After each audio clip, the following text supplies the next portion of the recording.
Thank God it's Friday. Welcome to the show. I am Mariah Afolabi Brown. As always, I have the ladies with me. Hello, Nima Akashat Zabiri. How are you? I'm fine. So I'll be taking part in a walk to raise awareness for an Walk. orphanage. Nice. So the sisters in Dean, a group of Muslim women, they built an orphanage somewhere in Ogba, and we tried to raise awareness about the orphanage. I was informed from the beginning till date, and I must appreciate them for staying consistent and reaching out to me. Only sisters that can make you walk. I don't know. No, they sent my mom outside Agbabi, and I had, you couldn't say no. This one, she's on my auntie where you did. So inshallah, on Sunday morning, as early as 7 a.m., I'll be at Ogba. We'll do the walk to raise awareness. Evidence that you walked. I'll go live. Please, I need to see that. So to raise awareness about the orphanage, and hopefully we'll get sponsors, we get support to help the kids there. And if you see these kids, they are not orphans. They're well cared for. They were at all the camps that and I love that we do a lot for children these days, you know. They have the cancer children, that's so that come natural. Everybody is just attacking into that ministry. The things that come natural. So that's how I got attracted to the cancer children.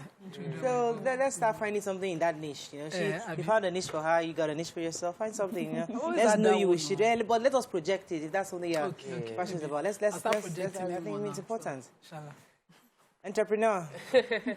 How you doing? Good. I'm very, very good, thank you. So I want to just announce there's a special program tomorrow. It's called Unbound from my church, Daystar, and it's for teenagers and young people. And it's about having these unconventional conversations that many churches are not willing to, many young people don't think it should be had in the church. Sexuality, careers, how to decide, because jobs have changed, you know, and many people don't understand where they fit in because their parents don't even understand the new careers that are opening up. So I think that if you're a young person, you're in Lagos, you should be at Unbound, Oregon. It's a free program. You would get to mingle with from 9 a.m. in the morning. You get to mingle with a new set of people with the right orientation, make friends. Positive entertainment also. I have a musical artist that'll be performing. I think that's a good one. It's important because I've had an opportunity to be with young people lately. It seems like nobody really understands what they're going through. Yes, it's a challenge. It is. It's a whole different world for them, and there's a lot of challenges. When I was younger, I used to say that I would never be the adult that is not aware of what younger people are going through. But I am that adult. Yeah, because you are aware of what you are going through. I don't know what they're going through. They're just... The conversations they have, you know, I mean, I had the opportunity and I was thinking their worries are totally different from my worries when I was their age. Totally different. How you doing, Mariam? I'm doing great. Amazing. I love the scarf combo thing. Yeah, I had to put it because every time we wear white on the show, we have to sort of break it. So that's why I just put that to break it. I hope it's good for them. Yeah. So for me, this weekend, Saturday, I planned that this Saturday I'm spending time with my plants. I even got someone to come. There's this amazing guy called Plant Boy in Nigeria. So he's coming. Yeah, he's coming to my house, and we're going to just have fun and just upscale my garden. That's all. Your garden is upscale. Yes. I haven't seen this garden though. No, I'll still come and disturb you on my own. I've not seen your garden. I need to come. Maybe this weekend I'll come drive down. All right, maybe come on Saturday and then meet. Yeah, I would love. It will help. I think come on Saturday. Let's see. Because now this weekend I'm really focused on the house. So we finally moved. Yes. We moved during this week because the family was waiting for me to come back. As I got my lady from the airport, I said, should we go to the... I said, please, can I go to my house first? And they said, no, we must go to dinner. The airport waiting for you. So finally, we moved to this midweek, and I'm really happy. So this weekend, I'm unpacking stuff, looking at stuff, last-minute stuff. So I would definitely love to see. It wasn't bad. Yeah. You know. Well, okay. I'm like, okay, do we want to go back? But we're trying to fix that problem. But I'm happy. Thank God. It's a new place. Happy for you. We have new challenges, but we thank God for that. Let's go on a break. When we return, we go through the front pages of the paper. Stay with us. We'll be right back.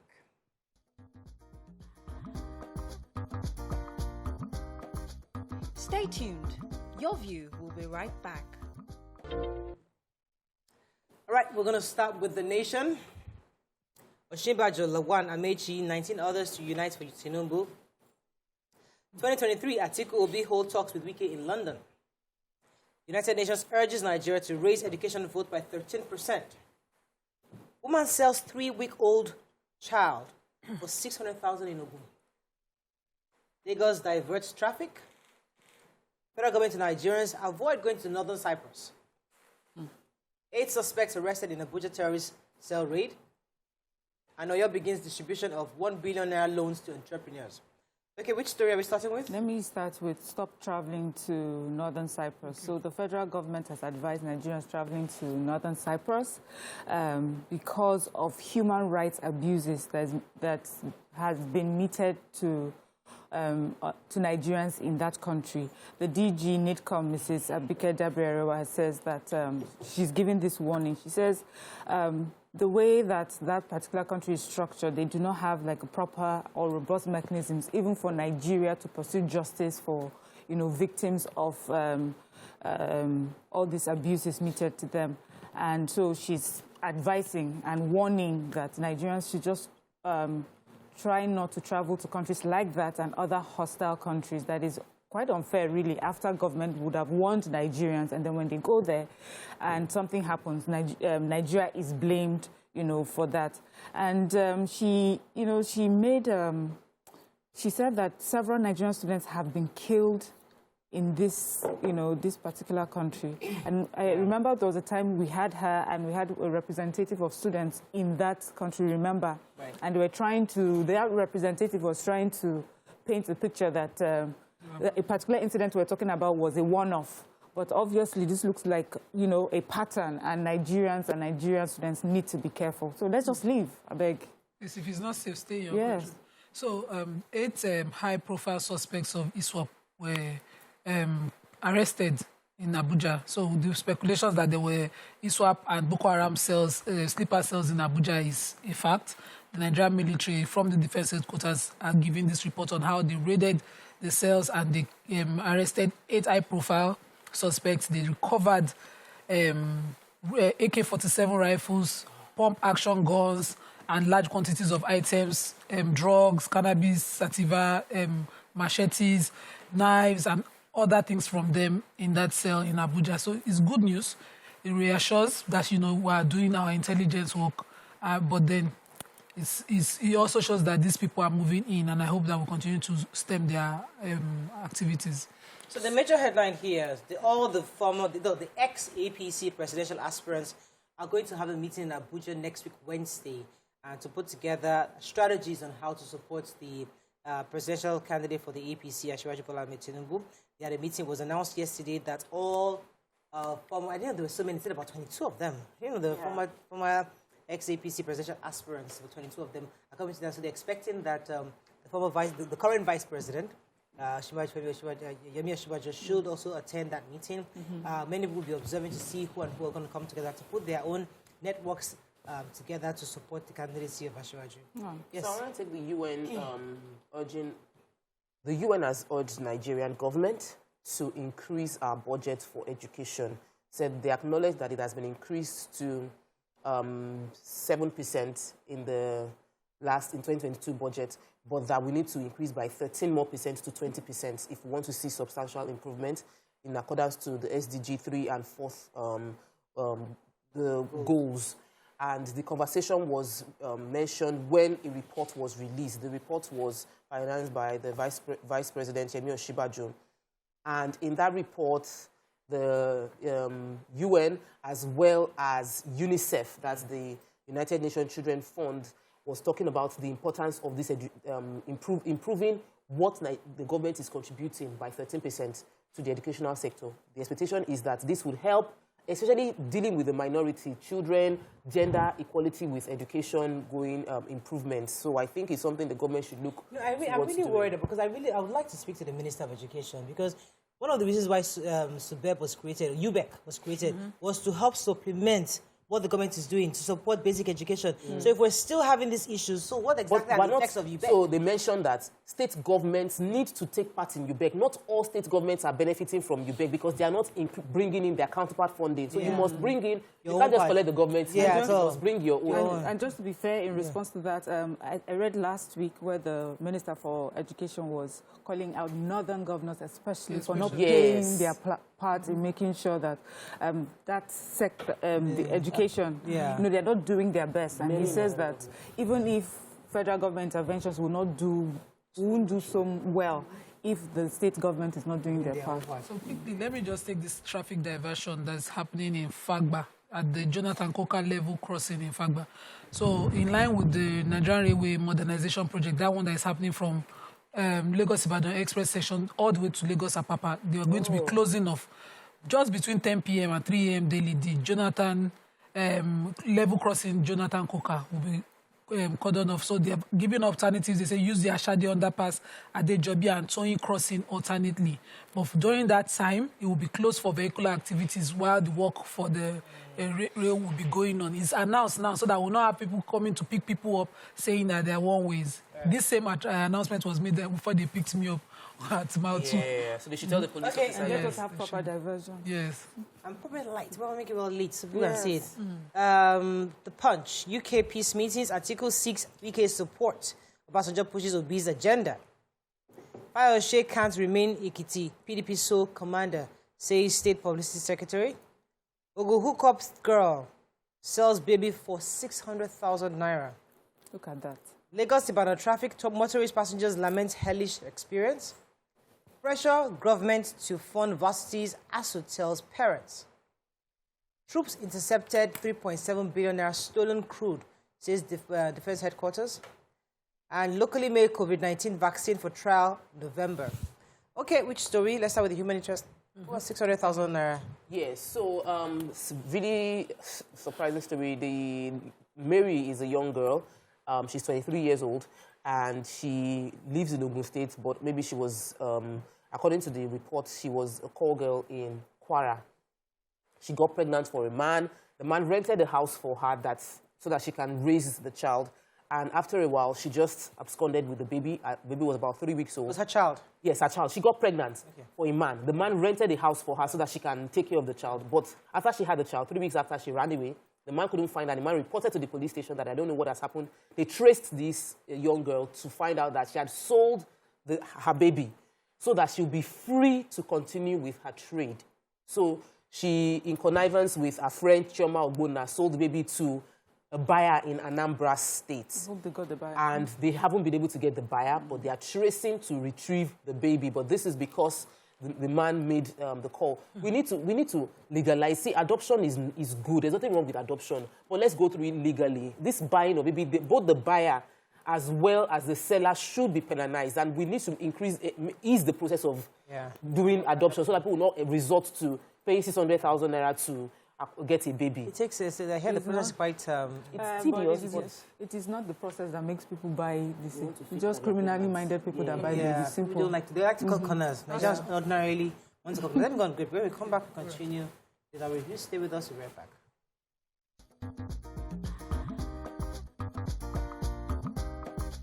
Stay tuned. Your View will be right back.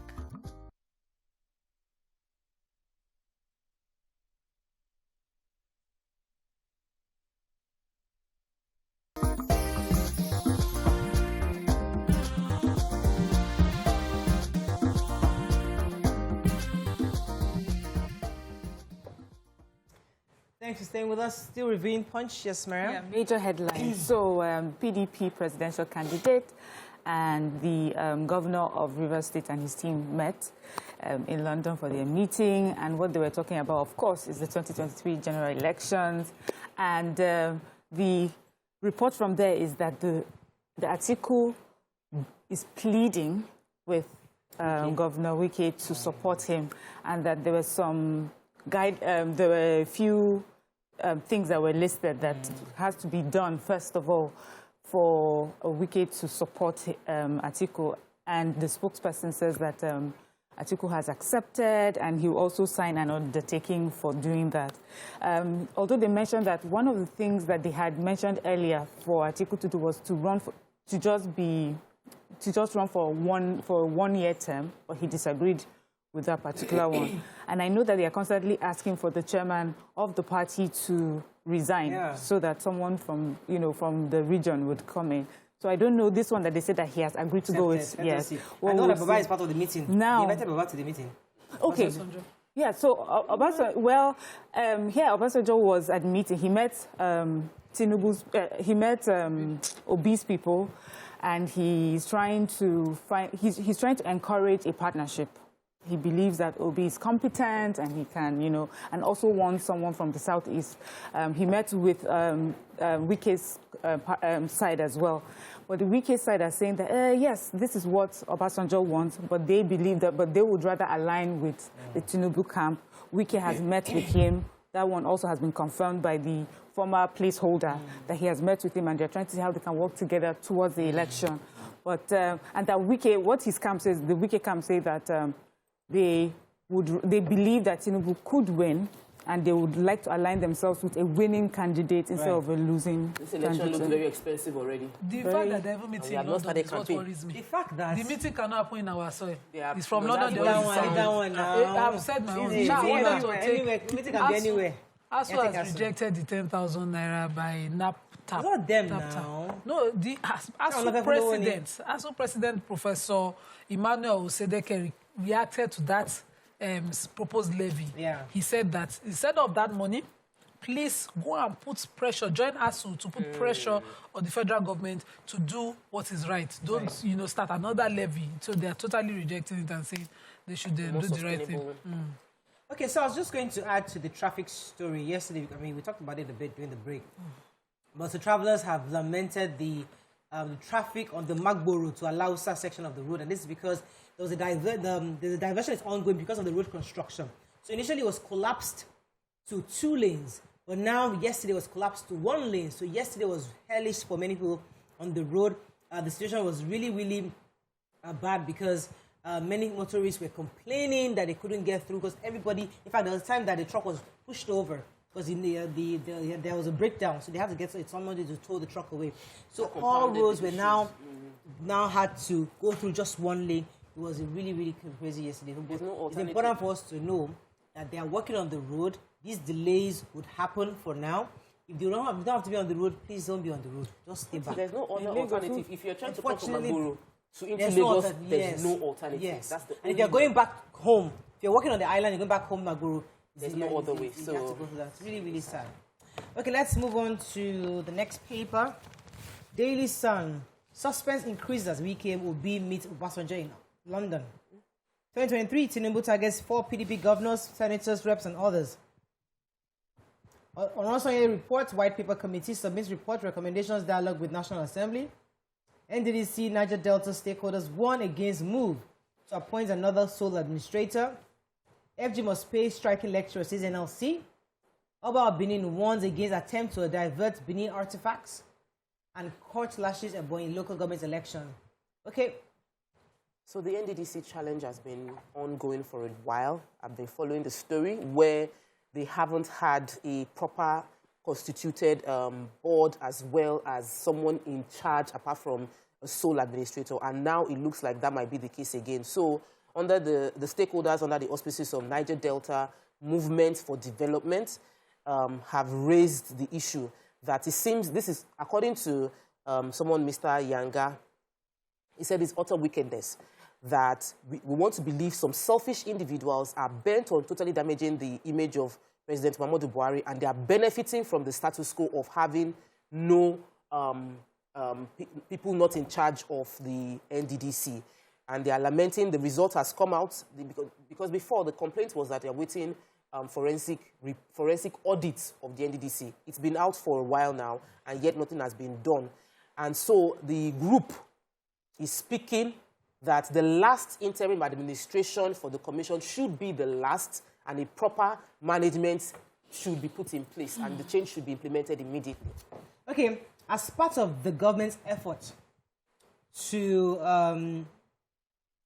restructure the civil service, they've received the Oronsoye report from the committee. And the SGF received it yesterday, and he's going to be moved forward to FEC for approval and implementation. So that's a good thing, because I think the federal government does agree that the civil service is overbloated, and it cost the governance is really high, and they need that reviewed. And so the recommendations from this report, hopefully, we should reduce the cost of governance, reduce the inflated civil service and make them more effective and to attract the best. According they to do that before the elections or after the elections? According to let me finish my report.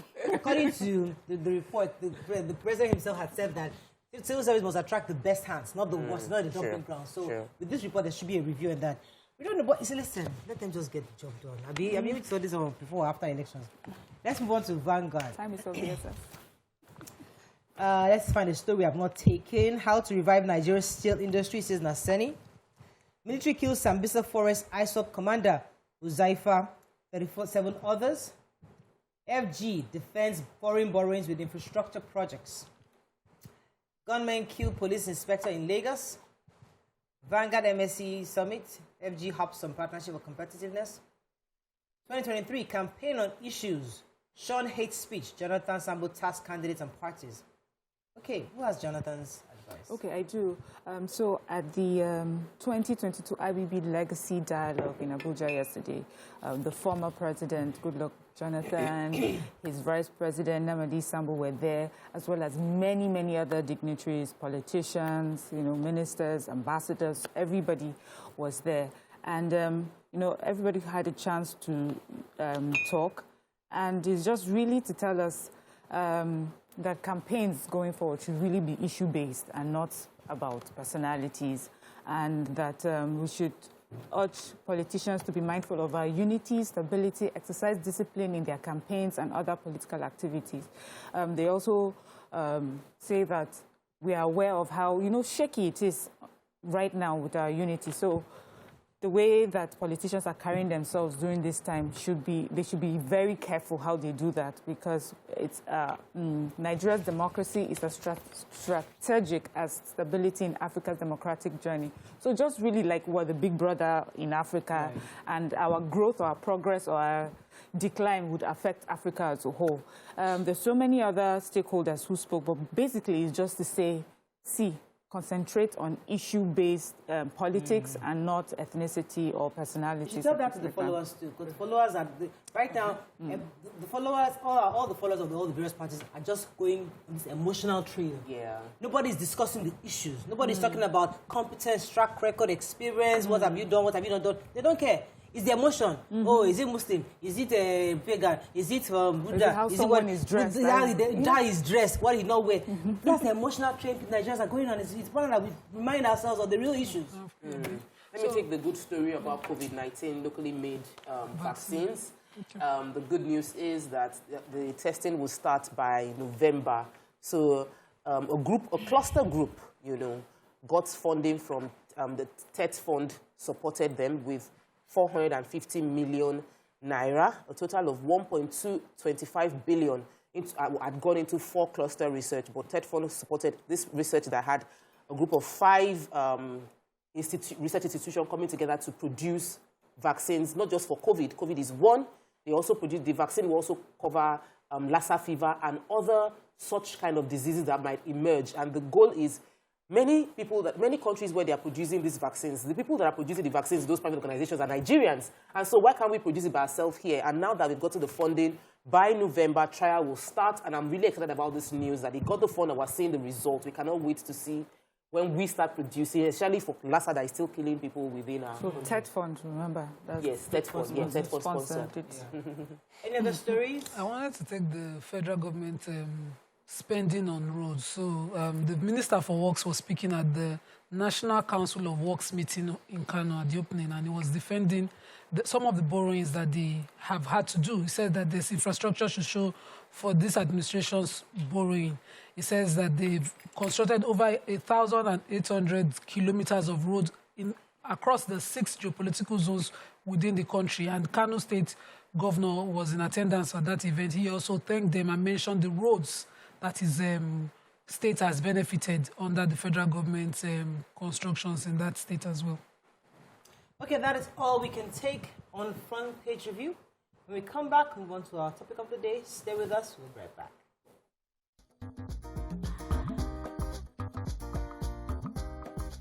Stay tuned. Your View will be right back.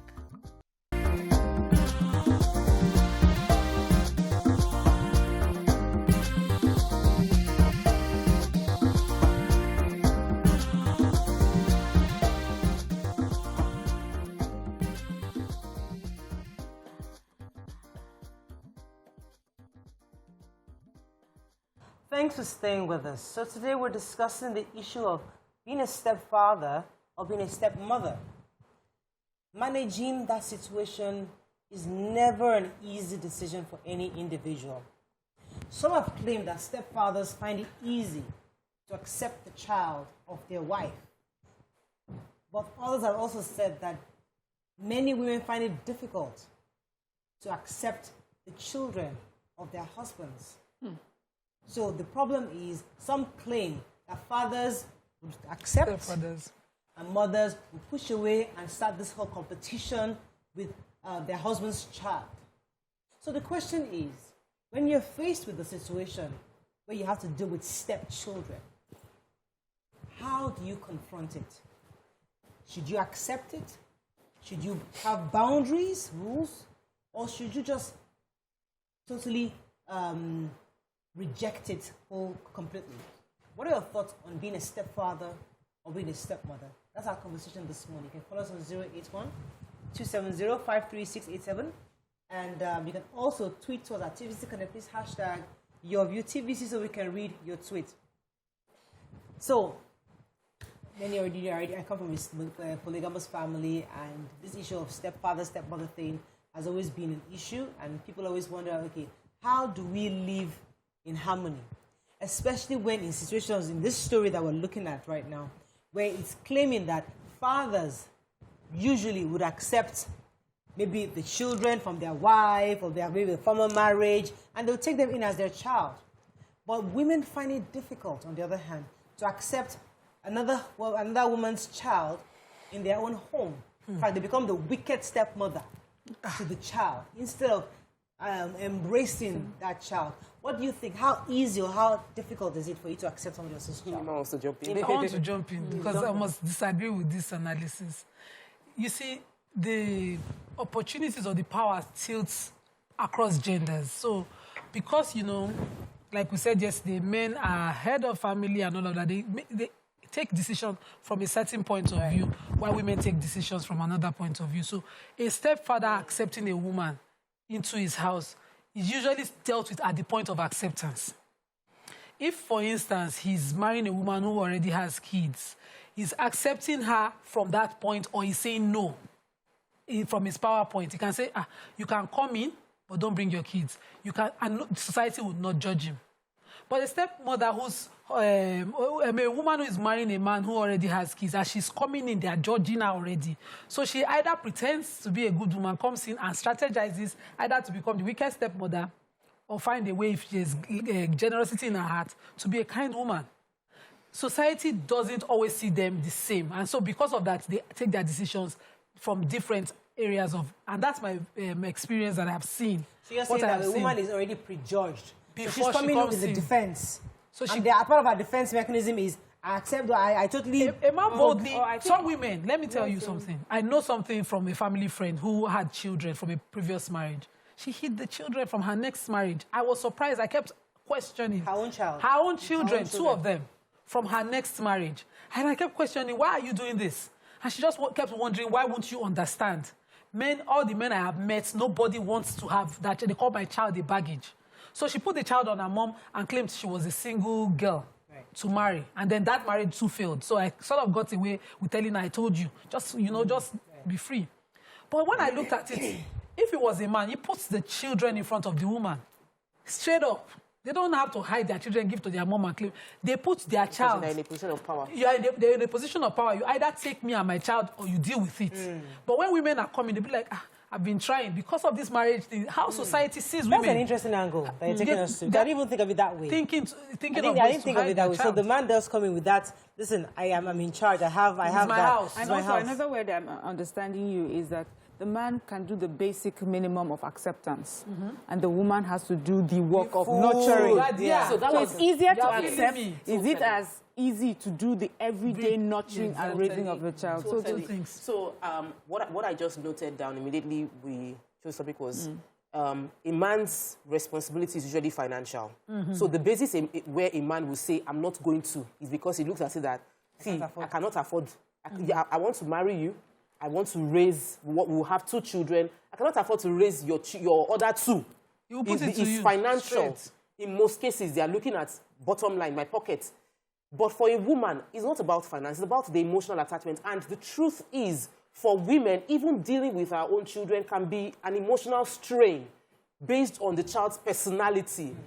And when you now put that woman to deal with someone a child who they have no emotional attachment to, you know, not like you're not my biological child, and then you are acting out, you know, those teenage years, or they're doing something unusual, it's a huge burden to expect that woman to, some mothers actually, they cry, they beat, they do everything. They are almost rejecting their own biological child, but nobody will complain.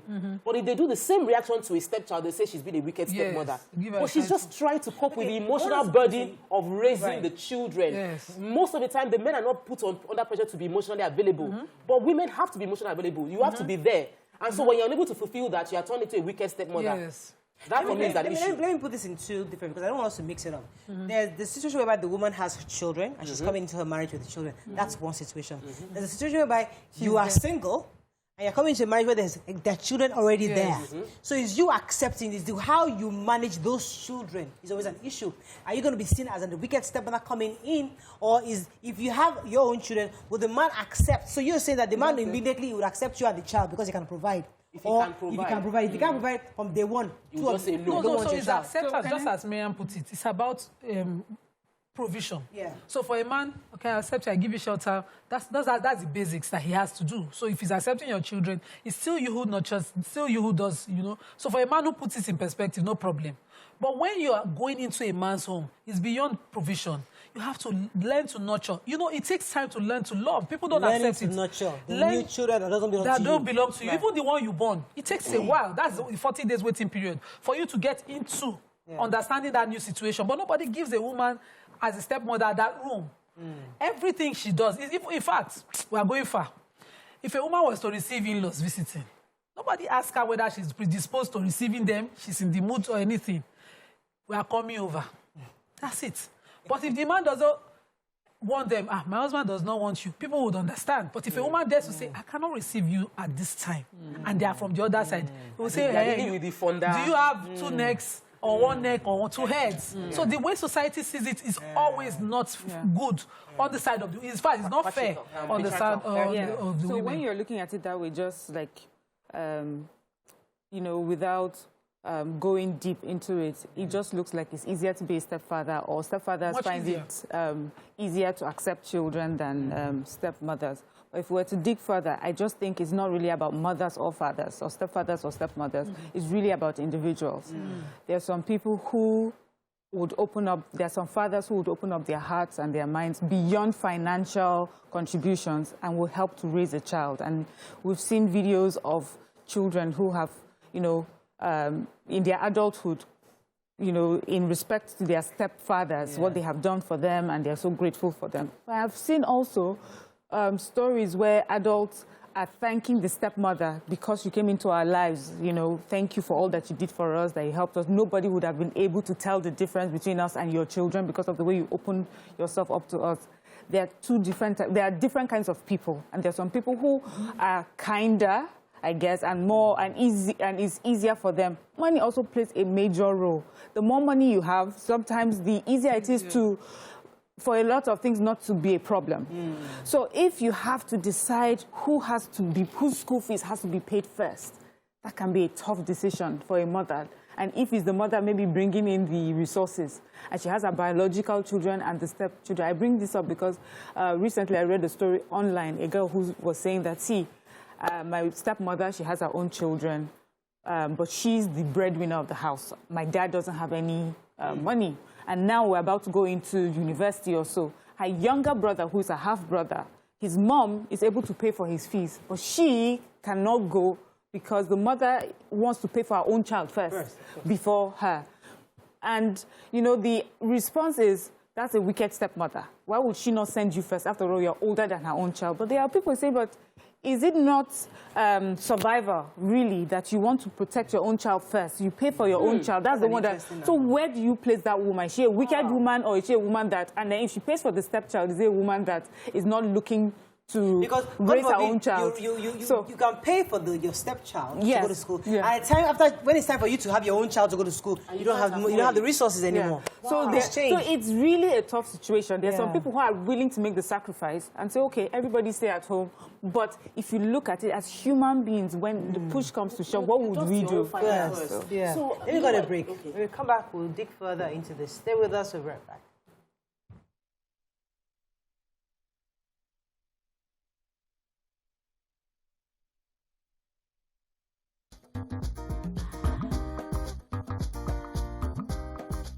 Stay tuned. Your View will be right back.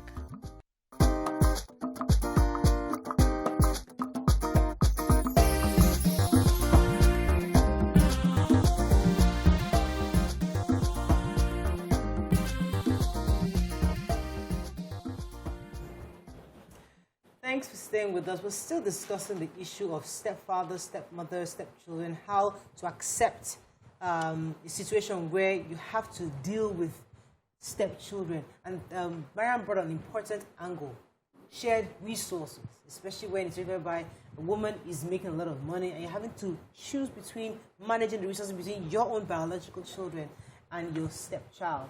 And that's what many people are faced with. Not that they don't love their children, just thinking to myself, this is my own child, what do I do? Many people are faced because society judges you, doesn't give you that chance to, as you said, nurture naturally. Let it come from inside. They want you to enter the house immediately and fall in love and be accepting and just have a 360 love for this person, knowing that even in real life, you grow, love grows over time. So I'm in the space where I feel that many mothers, as a child growing up, I hear many times when people say, like, I'm not even sure my mother is my mother. She's so harsh. She was so, like, the way she was beaten, all of those things. Mothers do some things to break their children away from the jaws of the world, from falling into bad habits, from going into crime. They resort to a lot of things that, if done by a stepmom, with the same intention of, I don't want you to go into crime. I see you standing with some people that are using drugs. I pull you into the house. I beat you. That same scenario, if played as a mother, is seen as disciplinarian. But if played by a stepmother, is seen as wicked stepmother. I'm not saying that there are no wicked stepmothers. There are people that are actually evil to their stepchild, who would dish food and give their own child double portion and give the one that is not theirs biologically less food. That's wickedness. But in majority of the cases, we are labeling wrongly because we are judging the woman based on the fact that she is not the biological mother of the child. And that is majority. I'd like to go back a bit to what Miriam says, because I know a lot of stepmother stories. That stepmothers are invested in children that don't belong to them, but maybe they're not their own biological children. And in future, they regretted it. Or it fell flat on their faces that all my investments in this person. So you are, because you love your husband, you say, okay, you know what, your child, I'll send the child to school, I'll do this, I'll do that. And then the child grows up and ignores you and doesn't even, totally just moves on.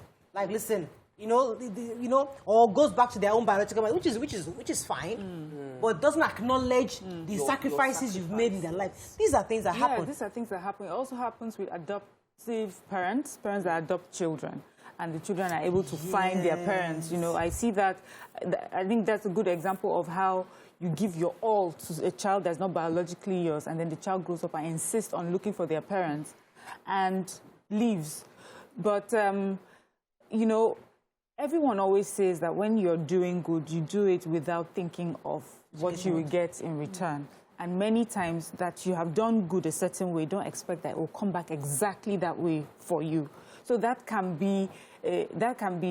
give you a sense of, hope. That what I'm doing, so you do what you have to do, and then just hope for the best, that God is watching you and watching your own side. But it can be painful. It can be painful especially when it comes, you see this education thing, that's the one I see a lot of. You're able to send one child to a private school or the other one to a public school, and you can see the difference in their lives because of an educational choice that you made. And your child had to take that sacrifice. You had to make that sacrifice using your own biological child.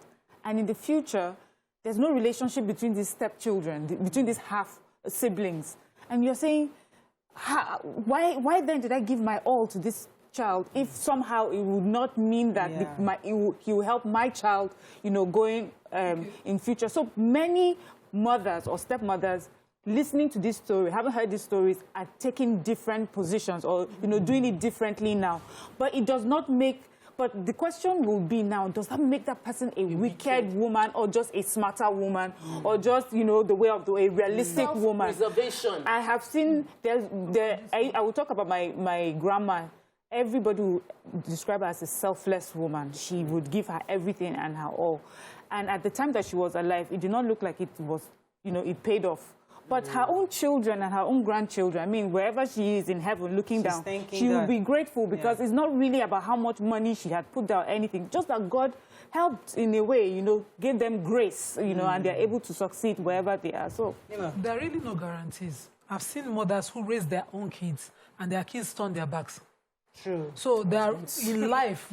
That's so whatever true. you are doing, just do. That is so right. I know someone who keeps saying that it's my stepbrothers who established my business. She's a millionaire today. She kept saying there's a good in polygamy, there's good. My stepbrother, that you will never know the difference. These are my stepbrothers, and I was the child of a younger wife, and they made a difference. So she continues to carry family like that. She's constantly talking to me. She's mentoring me. So I know that in life you do what you need to do. Sometimes when you make those sacrifices of not even a child, let's say a relative, distant or close, nephew or maybe one extended family relative with your child, when the children are at home, like a school, for instance, you can afford you prefer a particular kind of elite school for your child and it's expensive, but you cannot afford 2 kids there at a time. And you decide, okay, let my child go to this school with this other child. It's important to share that decision-making with both children. I've seen where in my own parents' home, it was dangerous at the time because they were not sharing how tough these decisions were for the relative that lived with us. And so when he grew up, he became rebellious at some point, thinking, hey, they are choosing between me. And I remember how hurtful that thing was to my mom and my dad. They'll be like, why are these people like this? You know, these were the things that we had to do. So I saw their perspective because they shared. If they continued to keep quiet, and I said to them, I'm sure he doesn't know most of these things. It took him living, going far away from the house, testing other grounds and saying, I did better with these people. And coming back in appreciation. If he never got that opportunity, he would never. So I believe in the talk to that person, talk to this child, not in a negative way. I don't know how to use words. But in reality, but this is not in an incisive way. But you talk to the child and say, okay, I have school A and B. This is what I would have preferred for both of you. So that child knows, I would prefer if the child knows that you're not their direct child. But you can't afford for both of them. For both of you, but I can't afford it for both of you. I can afford it for one. And I don't want to choose between both of you because I love both of you equally. So now both of you are now going to a school lesser. This is not for your child to grow any grievance. This is for the other child to know that in times of choices, your own child, you now step back, sacrifice your own child's the quality you want for your child, for both of them to have the same level. That's a tough choice for any But you mother. need to have that conversation so that you don't fetch water inside basket. But it's tough to have because you think to yourself, I'm going to take care, I'll come to you, but you're working hard. The reason why you work hard is so that your children, at the end of the day, it's for you to hand over to your job for your children. So when you then have to choose and say, listen, I'm going to have to sacrifice taking my child to this school just because I don't want this person to feel bad. That's a tough decision for a woman to make. Let me take this call and I'll come to you. Good morning, are you there? Kenny, you're there. You're live. Yeah, good morning. Please go ahead. Thanks for calling. My own contribution to this matter is out there. From my perspective, the issue is the vice versa. Yeah. It's a bit muffled. The issue is the vice versa. Whereby when you marry a woman that has to for her, when you came into your house, at the end of the day, can't hear you. Kenny, I can't hear you. Hello. Yes, you're a bit close. Go ahead. I don't know. People were when you marry today, when you came back to your house, marry them. Whether or not you are already again as you are young, just marry her. At the end of the day, she will some of them. Some of them, they always see someone here by they have someone again at the other. We can't hear you, Kenny. I'm so sorry. I really wanted to hear you. I'm so sorry. It's either you're too close to the phone. I couldn't hear you. It was too muffled. So here is my personal experience, because I know you sound, there's ideal and there's reality. As of December 2020, I brought a young lady whose mom told me I cannot raise this child anymore. So I brought her from Ogbomoso to the house, and my husband and I discussed, we want to raise her, we want to put her in school, and based on accounts, she can't live in my house and not go to my children's school. So I had to make the sacrifice of putting her in my parents' house, where we could get an affordable school that was still good. So she's staying in my parents' house, and they are raising her. But if she's in my house, she has to eat what we are eating. She has to go to the school my children are going to. We will have to make that sacrifice, because you're not doing... I've said it, don't invest in your children because you want to reap from them. You invest in your children because it is your responsibility to do. If you now have 5 children, 3 biologically, 2 not biologically, you will invest in all of them because you decided to take that responsibility. If you cannot take it, then don't accept those children in the first place. So it must be that decision of, I cannot. I was advising a woman about adoption, and she said, I know myself, I cannot love these people if I adopt. I'd rather wait until God gives me my own child. So she was like, I know. I have tried raising other people's children, and when they start crying, I go crazy. So if you know yourself that you cannot give that selflessly, and every parent must go through that journey, it is when we start thinking, okay, this one is my own child. This one will go to private school. This one that is not my child will go to public school. It is wrong. Calculative decision you might need making. to step down for everybody, because at the end of the day, what Nima said was, I was going to make that point that your child can abandon you. Yes, there are no guarantees. And in life, it is the good that you sow. And which the man said, her grandmother might seem like, okay, this didn't, it might look that way. But there are grace that Mariam is benefiting, that she knows is not, she didn't earn it. God just giving her that grace. Oh, fantastic. I love that. I love that. Thank you. Let me take this call for Michael. That's wisdom right there. Because you're saying that even if you don't, your child could work against you at the end of the day. So there are no guarantees. So just sit down and that this one is a select blessed child. This one is not. And they do that too. Let me take this call from Michael. Michael, are you there? Yes. You're live. Go ahead, please. Yeah, good morning. Morning. Yeah, I'm the first caller. Welcome to the show. Thank you so much. Yeah, this is your topic for today. I really love it because I'm also a victim of that. Not a victim at the time. But, my dad married a woman. She also has children from another where she was coming from. And also today, I give it to this woman because she raised me from my childhood to the extent that we cannot even distinguish between our children and my siblings, other siblings. And up to today, in fact, I've seen my own biological mother maybe like 2-3 years, but I go to her every time to make sure that, to appreciate what she has done for me. So it's a two thing. And at the end of the day, even myself now, my wife has a child from where she was calling from, and as a single person, I married her, I loved her with the child. And up to today, the child is for me is that. You understand? So there are two things. Thank you, Michael. How you are able to take it.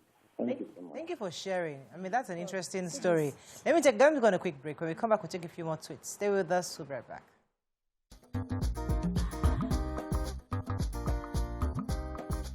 Stay tuned. Your View will be right back.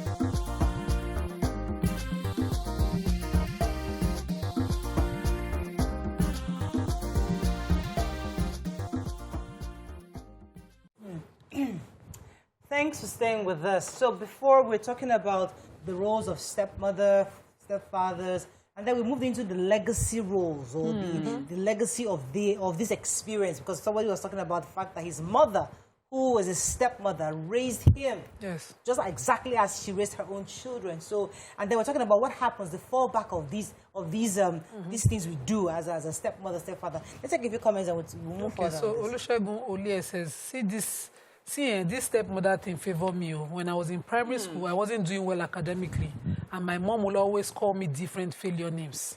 But my stepmom will always tell me I am better. I can't be a dullard and all. I grew up to love my stepmom more. And just with the last caller's talk, you see that kind seed sowed. He paid it forward. If somebody sows a seed of kindness in the heart of a child, and that child grows up balanced, you've done the world a lot of good. The one that I cannot understand is that calculative choice making. So 5 kids are with you, 3 are yours, 2 are not yours. You now be doing, when it comes to food sharing, school choices, you be saying, well, these are the real ones. These ones, they are nobody's child. Anything they see, they survive. It's a tough choice, but it must be done. You see that, it's tough, but that's where you should check yourself. Because we are human. It will come, that thought will come to your mind, but that's exactly when you should check yourself. In life, from experiences, they turn out, they end up worse. They end up bad. You might be raising that choice-making thing and thinking, I bet these ones, they should be done better by. But you're raising entitled kids who think just because of their birth and their circumstance, their life must be, and they will not understand how to walk. You see some kids who say, my stepmother was tough, she was wicked to me, but she made me who I am today. Yeah. Because they learn early how to be resilient and make better choices. So sometimes you're not doing anybody any help. Pour them together. They might just end up being my grandfather's children. If the mothers don't bring their rivalry in between, you cannot tell the difference. They are their father's children. Simple.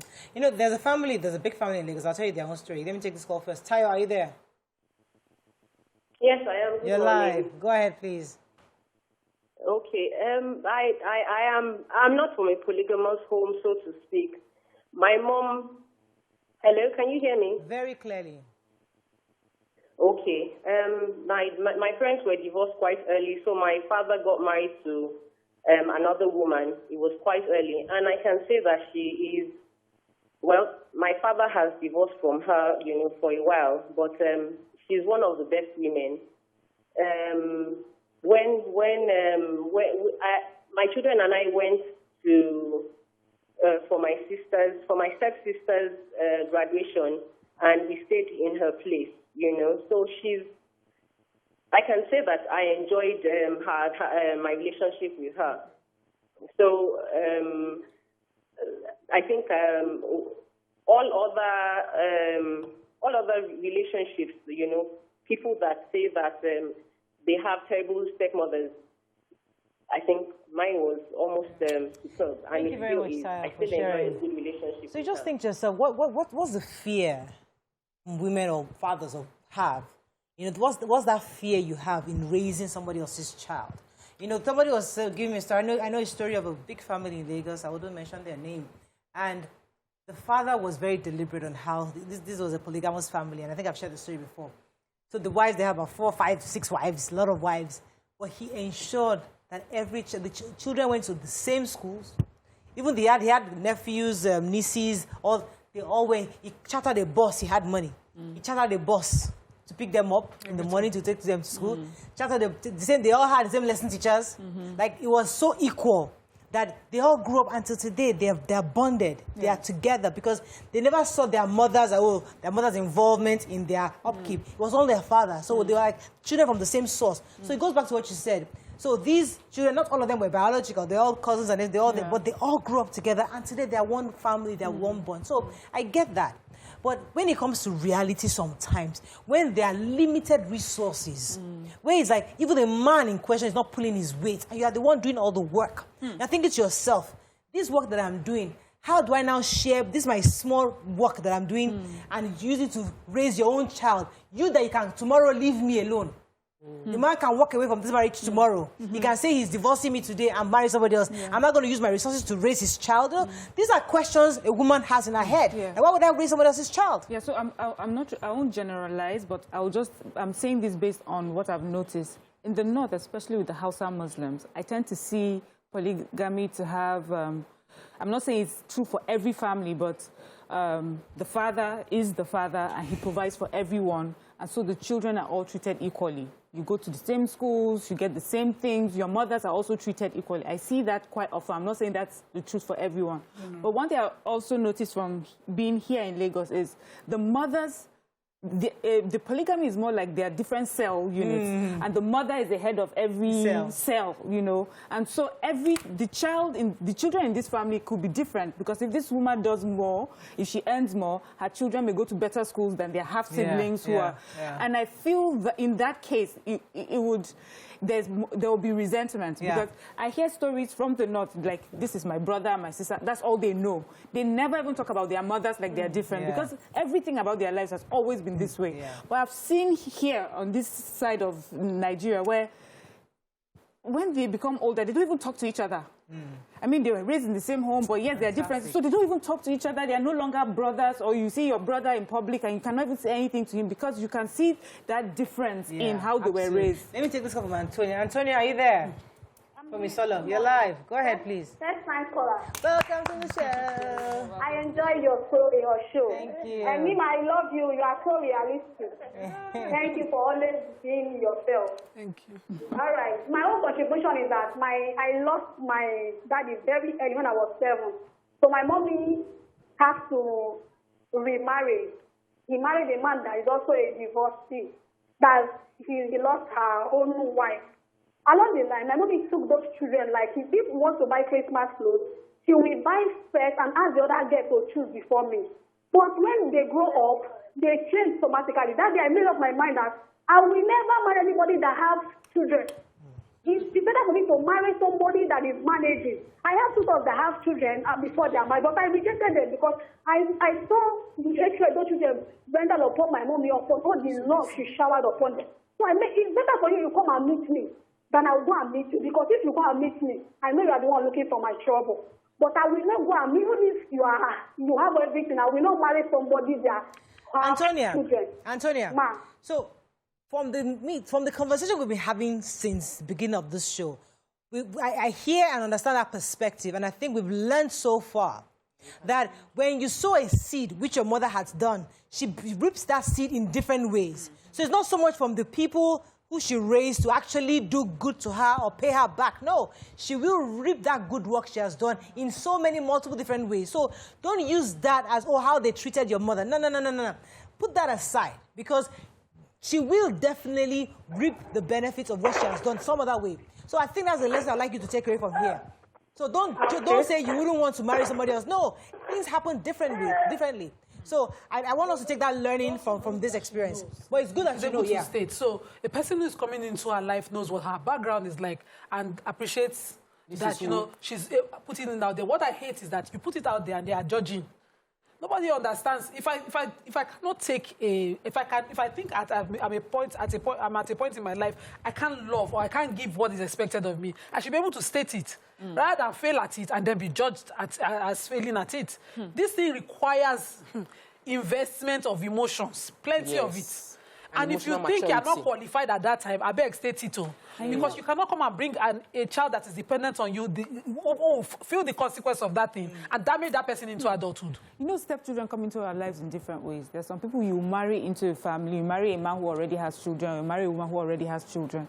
But we have seen stepchildren that come in, you marry a man, and then from extramarital affairs, he has children. So this is a marriage you already said, okay, I will not marry any person with children, and you found yourself in this marriage, and now they are children. So is this a deal for Antonia? Would that be a deal breaker for her? Would this mean the end of that marriage completely because she cannot deal with these extra children that have come in from another? Before we wrap up on this, because we have to take another story. How does a woman or a man develop that 360 love immediately? So you come into a home. Because I want us to discuss it before we wrap up. So you come into a home where there's a child already, or you're bringing in a child. How do you expect your husband to automatically love and raise this child immediately that you're bringing in, immediately start calling you daddy, start saying, you know, daddy, I love you, that kind of thing? Or you coming into a man's house who has children and automatically they're calling you mommy, and how does that happen? Should society begin to restate or reevaluate the expectation of a woman or a man in that situation? Should we expect immediate love, or should we give them time? I think and how much time do we think we can give them? You already answered the question in that there must be time, and I think it's wrong for you to just expect that it's going to be magical. I also feel that you cannot give what you don't have. Many people don't love themselves. They are struggling with self-love. They are struggling with self-acceptance. And you now expect them to just see somebody and then love that person. It won't just flow. Yeah. We are all on a journey of healing and learning. And the more we learn and heal, the more we're able to accept and love. But if we deny that part of our journey, then we're unable to give. And I think that the society needs to be less judgmental of women going through that struggle or men going through that struggle of accepting another person, and understand that he's not a bad person. He just doesn't know how to love this is bonus child well yet. And then we now go on we now go on a journey of teaching them to love and accept that person. But what we tend to do is just judge and say, you're a wicked person. You're such a wicked, and the whole family will gather and say, she's wicked. She's wicked. Let's not label. Let us identify the challenge, and then we work our way towards helping them love and accept this new I personally can also tell you that it takes a while. I have a stepfather, and I met my stepfather when I was, maybe about 10 or 11. So I knew who my father, I knew this is my stepfather. And it's a journey, and just things that happen, over time would help you develop a relationship. As long as the person is really intentional about building a relationship with you, and the person is honest in their relationship with you, you will find a common ground. Even if it's not the best of relationship that you're in love with each other, you will come to respect each other. First of all, it's determined. Sorry, can I go on? I have a long distance call, but I wanted to pause you for a second. From Equatorial Guinea. Joshua, are you there? Hello, where are you? You're live. Go ahead, please. To get you guys almost just like to get a visa to America. Oh, sorry about that. Okay. Thanks for calling. Go ahead, please. So I'm really enjoying you guys' conversation. Mima, we always love you, Mima, because you are saying the truth. Because we have to be realistic always. And then we like to see what is in the of Nigeria. Now, in terms of this issue of stepmother and stepfather, stepfather always try their best to make sure that they love both their own children and the children of their woman because of the love that they have for the woman. But the woman part is not always that way, because they are like them. They protect their own and take away other. Joshua? Because that's an experience, not from me, but from a neighbor. I know a man that had a woman before and had 2 children. The woman died, but the second wife rejected him totally. Or today, what you see is the children that she rejected are the ones providing for her. Because they have the need. And her own children that she loves so much that she rejected, not even to give them a meal per day. They are nowhere to be found. They are not doing anything. They will stay up to 6 years outside without calling or coming home to see her. So the conversation is always easier said than done. Thank you, Joshua.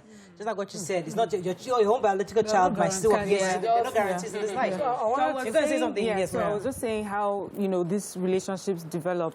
So it's important how the children will look at how you're treating the person, that if it's their mother or, if it's the father, the relationship between you. Is the person happy? Do you truly love this person? That's a great determinant. I remember when my stepfather came into our lives, he used to come and pick us from school and take us to lunch in this really nice Massa place. I'll never forget, it was Plateau Hospital there. There used to be a Massa woman. He would take us there first. We that usually would be in school. Before he came, we'll be in school. We were usually the last to be picked from school because maybe my mom has gone to work and auntie has forgotten to pick us. There's always clashing of time. Nobody knows when there's... So we'll be the last in school. But when he came into our lives, First, we'll come out of the gate and he's there packed, waiting to pick us. And from there, we'll go straight, have massage before we get home. It was, you know, it was great. You know, that was his own way. And then we developed a relationship. I've told you of a time when I went to the market to buy something, and he came and he fought, which was so new to me, you know. So you have to be deliberate about building a relationship because you have to come into that relationship with an open mind. I'm here, I know that these children are here, and I want to love them. And I've seen how these relationships can also break down. No matter how you say you love the children, if you're treating the mother or you're treating the father wrong, that relationship will not grow. The reason they know you is because of this person, and yet you're not treating that person right. So let me come to you in a second, Nima. I have Prince Abiodun holding from Port Harcourt. Good morning, Prince Abiodun. Good morning. Go ahead, sir. Yes, I'm the one, first caller to your program. Welcome to the show. Okay, I just want to contribute to what you people are saying right now. Yes, sir. I'm raised from my father, and my father based in Lagos. And when he wanted to travel back to Ekiti State, my mother refused to go with him. And my father married another wife when he gets to Ekiti State. And this woman treats us very bad. We are two, me and my brother, and he came with another child to my father's house. And he treats the one he came with. My father now supports his new wife because of we are living together. And today, my father is late, the woman is still alive. The only the relationship between both of us is not for there because the way he treats us when we are with her. What I want to just people to learn, when you treat either your stepson or your stepdaughter, you will still engage in future. I want everybody to learn from this short story. It happened to me. When my stepfather's mother, I would say that I want this food, he would say, no, this food is for his own dad. I remember that the day I wanted to eat, and he said that this soup belongs to his own children, that he cannot give it to me. And I went to go and take that soup. And then my father came back and reported to my father. My father poured the soup for me. I cannot, my father said, apologize after some time. The only thing as you people are discussing this program, I still remember what this woman did to me. What I'm trying to say, when you have such a children, treat them equally. You don't know tomorrow. Yeah. What the woman did to us makes sure the children, this woman, children, and us, we didn't have good relationship, but I'm talking to you. I'm more than 60 years now.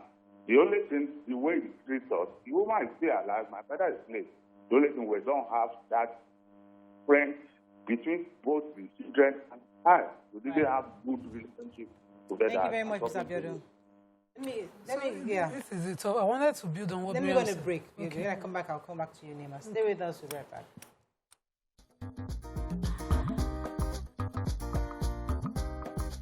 Stay tuned. Your View will be right back.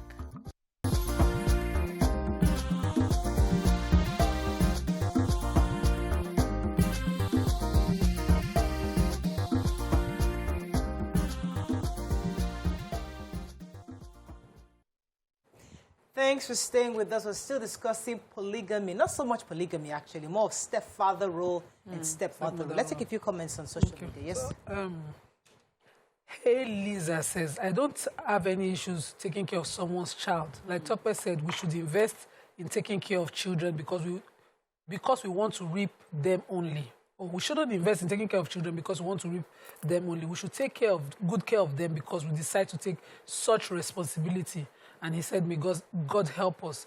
When this caller that called last was talking, he sort of buttressed what I wanted to say when Miriam was also talking about that deliberate relationship towards it.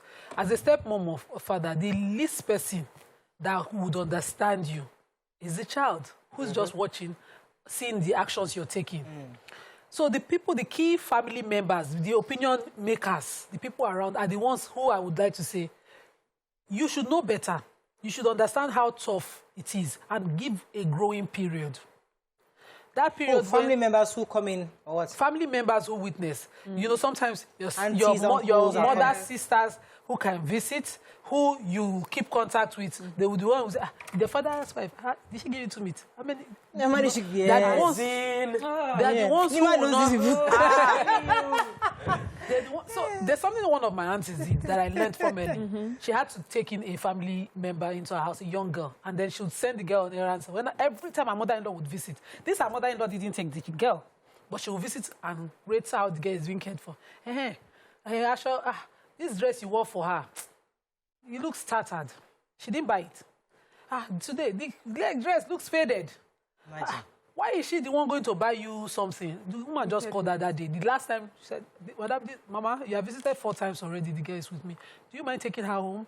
He said, what do you mean? He said, allow me raise this girl. If you know I cannot raise this girl without you judging, take her home today. And she made a scene. Then, as a young girl, I quickly put it in my left hand. What I can't deal, what I will be judged by, I will not accept. If the person will stay in my house and be a proper adult. I had my nephew visit and he told me, I don't do chores in my house. I said, okay, my house, my kids do chores. The problem with you not doing it here, because really, there are no chores that I want to give you, but the problem with you not doing it is that my kids will then have an alternative of whether they should do it or not. So in this house, while you're holidaying here, you'll be doing chores. I did not call his parents to say anything. By the time he went back home, I called his parents. Did you see any difference? He said, now in case they are asking, because, people would want to ask. Let me take this call from Give Mrs. room Williams. to love, to grow that love. Good morning, madam. Are you there? Good morning. You're live. Go ahead, please. Good morning. It's nice to be here. I've always been trying to call you. Thank you. Thank you. Yes, Mariah, you are doing a marvelous job. Thank you, madam. Yes. Yes, I have this very bitter experience with my stepmom.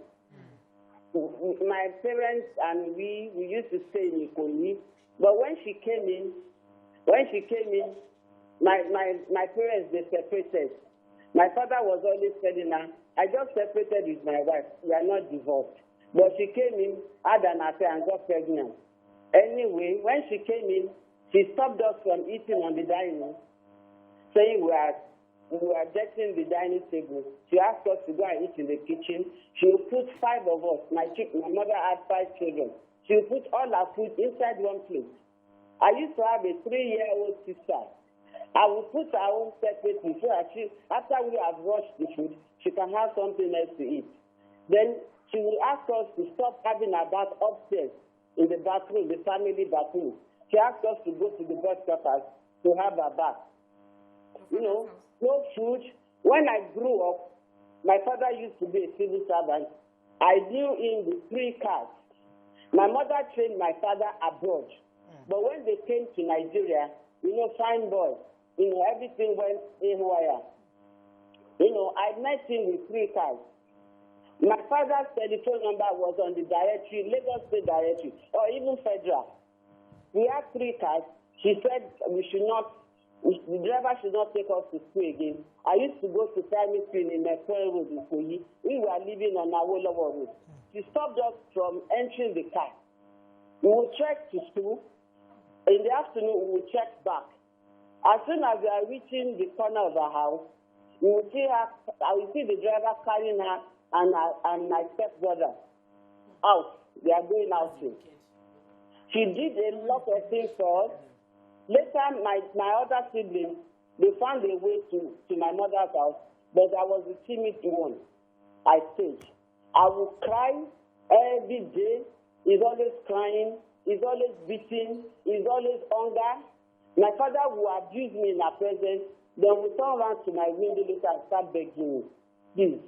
You see, all the others are dead. We are the only one left. So it was really a tough time with this woman. We really had a lot of tough times. I was supposed to do law, but I may not. Ms. Williams, have you been able to reconcile with her today? Now, fast forward to today. Have both of you been able to... Do you have a good relationship with her today? Or the child? My father died in 2001. Since that day, I have not set my eyes on her or the children. I don't want to see them. Wow. Say what you sow, you reap. That's it. Thank you for sharing your story. So, when we have conversations like this, it's to drive lessons, help people change their mind concerning how they see things, make people more open to I find myself in this situation, I'm going to love. At least I've heard many of you say that we can grow in love with these people. I've heard many of you talk about how we should not be separating some children and their school fees. That's the goal of the show. So we must also talk about forgiveness, because sometimes people cannot, like I said earlier, they cannot. It's amazing how people are remembering details. Yes. Like the smallest detail. Even for me. Yes, People like don't forget the smallest details people are remembering. It's not easy. And so we need to start going back into the conversation of how do we forgive? How do we say that this was done to me does not mean that I will never be in this situation again. Like the woman that said, I'm never going to marry anybody that has other children as well. It has happened to me. I must now pay it forward by being kind, so that I'm changing the narrative going forward. And then the lessons that we're learning, you've heard different stories from every one of us. Let us begin to share this same story around, so that we start changing people's lives and we stop seeing this thing online. Because when I see these things online, the first thing you see is, it happened to me, it happened to me, it happened to me. We rarely hear stories of, this is how I dealt with it. The other side of what happened to me as well. But sometimes, just like we said, we always label people as wicked. Yes. There are different. If we hear their own side of the story, you can have a different perspective. So in life, I would never forget this story. This is my own personal story.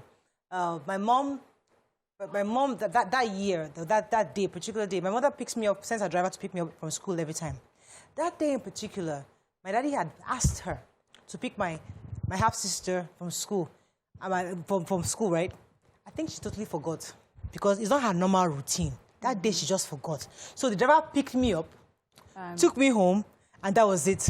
Then about 5, 6 o'clock, my dad was like, what happened to? My mother said, oh my goodness, she forgot. Then I started running helter-skelter to see if we can go pick them up in school there. Now, if you ask them about that story today, they like to say, my stepmother abandoned us in school. That's the narrative, because the truth is that you are abandoned because she was asked to pick you up. But because she was in market that day, she was in Akpongwa trying to do it, she totally even skipped her mind.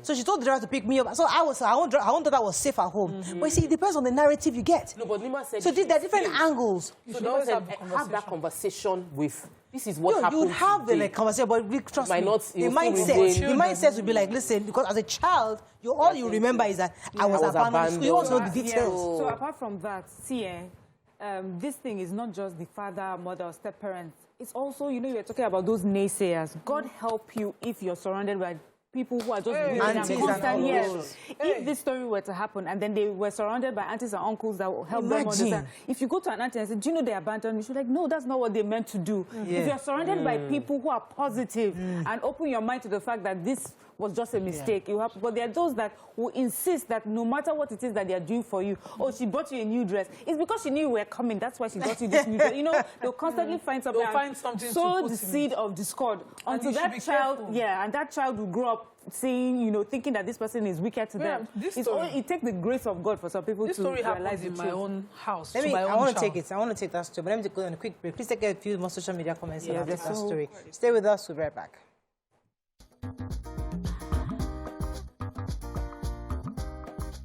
Stay tuned.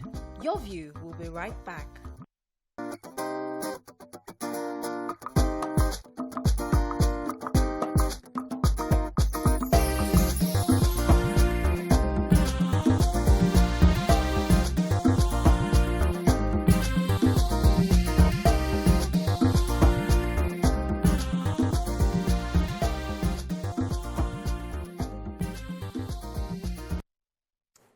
Thanks for staying with us. I'm told we have a caller. Good morning, Almo. Are you there?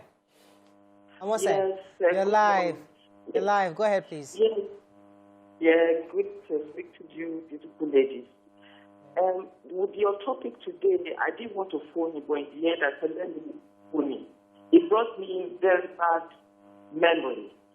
I'm in my 60s now, but my father died when I was very young. And let me just say that my stepmother was an angel. She was very, very good. I grew up with her. But I had a stepsister who was almost the same age as my mom. And I think there was issues between my mom and her mother. And she took that hatred on us when my father died. And treated us very, very badly. And I'm talking of to this point that I have resentment towards her own children. I don't even want to talk to them. One of them is in London here, who contacted me and wanted us to leave. I just didn't want to have anything to do with them.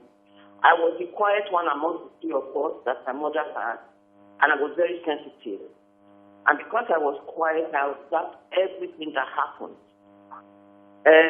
She destroyed self-confidence. I had to rebuild my self-confidence to see myself as a human being in my adulthood. My junior brother's destiny was completely derailed. The only one that survived amongst us at that stage was my elder sister. She lived with my elder brother who was in England when he came back. And he didn't know he was really good with her. This woman, we will set table for dinner. She will sit on the table with her 2 kids. My brother and I will have to go and sit somewhere to eat. We will have to, she was a head school teacher and we were in the school premises. We will not use the toilet in the house. She will send us to go and use the toilet in the school. So even in the middle of the night, we will have to take touch. And this is an area infested with cobra and all those things. We'll have to take touch and follow each other to go and use the school toilet. What I want to get out of this thing is that it is when you don't have enough money to look after people, it's not wickedness. For instance, you people said earlier on that I want to send my child to good school and I have this stepmother I'm looking after, what do I do? That is a practical thing, it's fine.